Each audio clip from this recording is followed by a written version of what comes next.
Magandang araw. Ako po si Mark Lester Liragat. Ito po ang aking daily devotion ngayong December 29. Sino ang tunay na King of Kings? Si Jesus ba o ang Ama?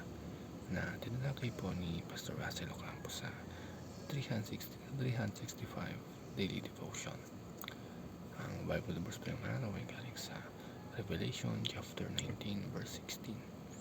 Sabi po ay, on his robe and on his thigh he has this name written, King of Kings and Lord of Lords.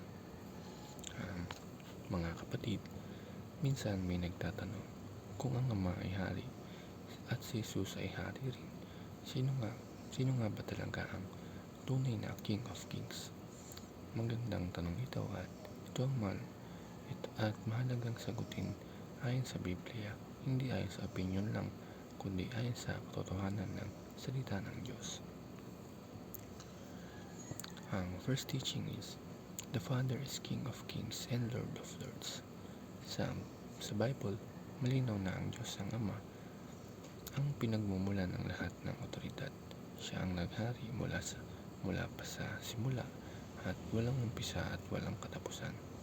Lahat ng nilikha ay nasa ilalim ng kanyang kapangyarihan o otoridad. Ang Ama ang nagplano ng kaligtasan ng sangkatauhan. Siya ang hari na naghahari sa buong sansinukob, makapangyarihan, banal at makatarungan.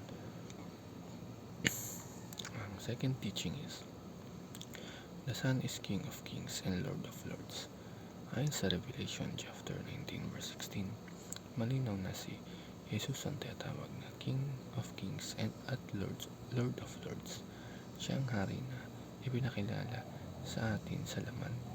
Sa pamamagitan ni Jesus, nakita natin kung paano maghari ang Diyos, hindi sa dahas, kundi sa pag-ibig, hindi sa panakot, kundi sa sakripisyo.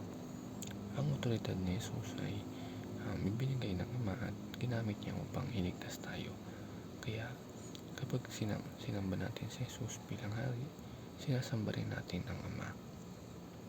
The last teaching is, the Spirit comes from the Father through the Son.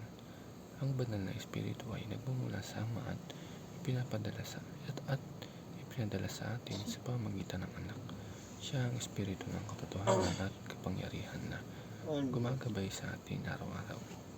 Sa pamamagitan ng Espiritu Santo, naranasan natin ang paghahari ng Diyos sa ating puso at buhay.